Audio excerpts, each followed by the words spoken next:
This is Jay, and we're going to clean a gar today, me and a couple cat friends. And what this gar is it's not a long-nosed gar or needle nose. It's what they call a short-nosed gar, which we caught yesterday.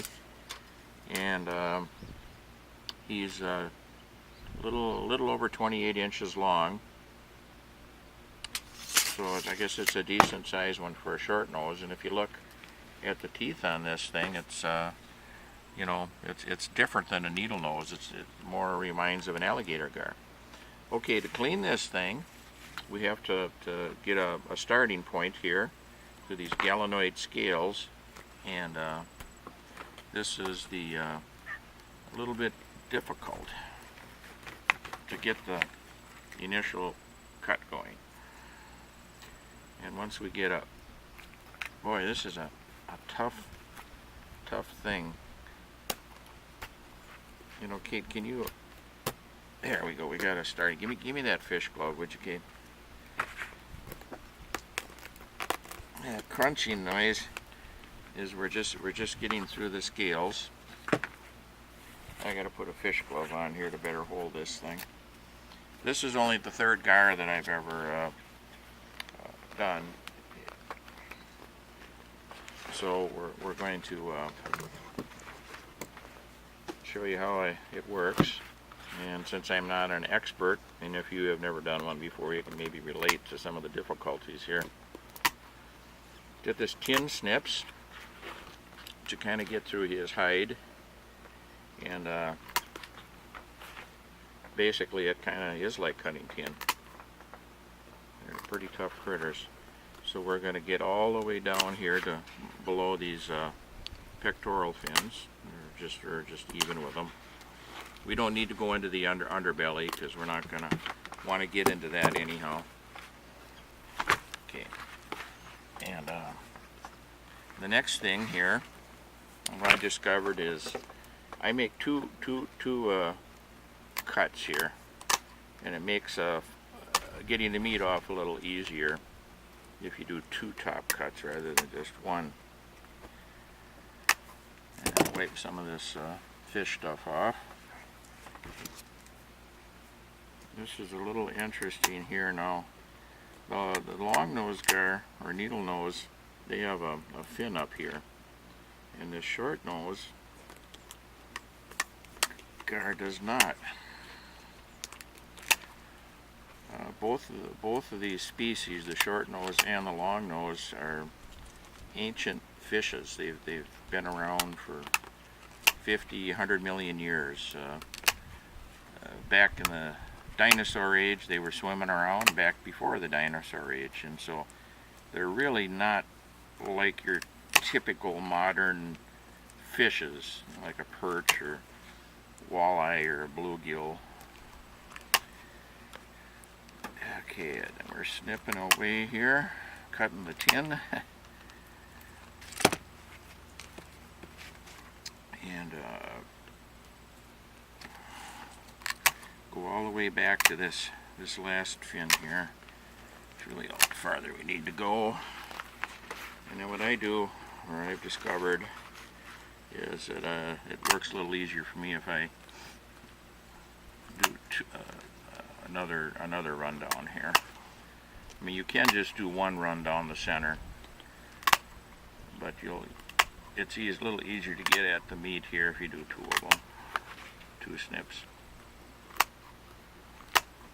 And this gar meat is, it doesn't really feel like fish. It feels more like meat, you know, like from a cow or something. It's of that texture.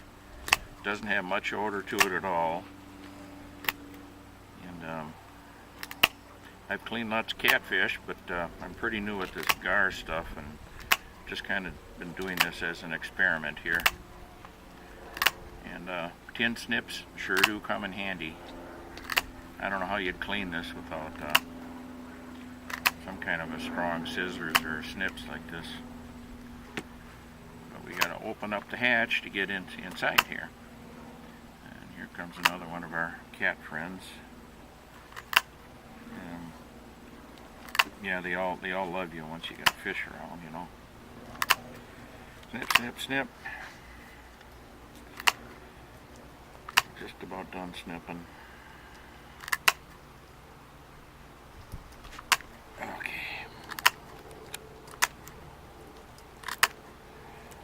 Okay, once we get down there, we're gonna cut this way.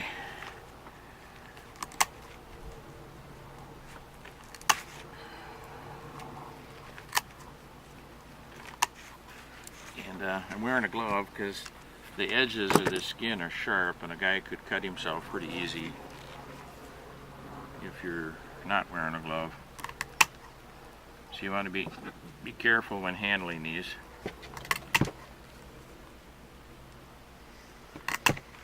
Okay, we're just about done snipping. There. Now I need a knife. Okay, here's the fillet knife. So now I've done 2 of these. You know, you don't have to do 2. You can only have to do 1. But what I do then is I kind of work that top part off, and that makes life easier when I try to get the meat off the sides if I have the top part off. If you just do a center cut, then there's less room to work your knife down in on the sides. So this is why I do it that way. There's no need to get down into the guts on this thing, but you don't want to do anyhow. So now we're going to peel the meat off of the ribs and the skin here. You just have to kind of feel your way, and you can kind of look once it starts. You know, if I nailed this thing down, it wouldn't move around so much, but okay. So we're peeling this off,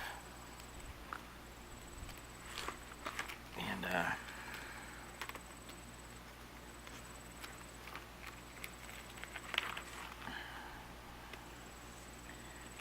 again, I'm not an expert gar cleaner by any means, but you can kind of get the idea how to do it. There's another cat friend. You kitties will just have to wait here, and I'm not sure I'm going to give you much of this gar, because that's Pixar, by the way. He's a big fish eater cat. Okay, we're making progress here. Down the sides.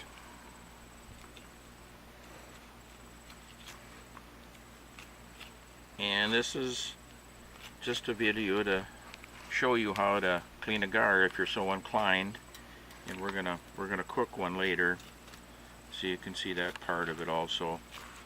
So we're making good progress here for this one side, and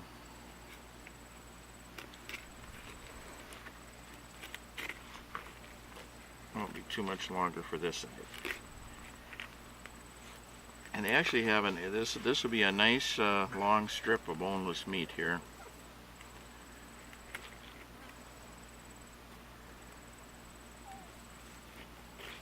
Okay, just about got that as far as I need to.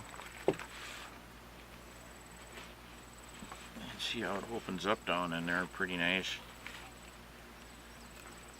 Alright, now we're gonna separate it from the backbone.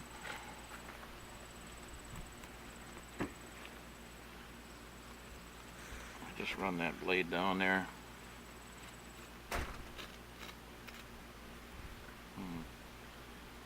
I did get into the gout pouch.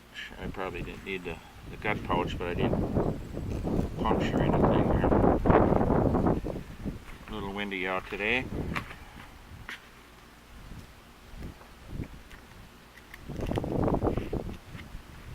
So this is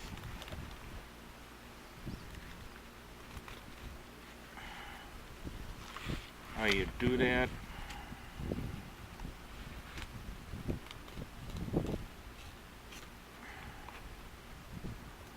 I'm sure you get the idea here. I think this is probably as deep as we need to go.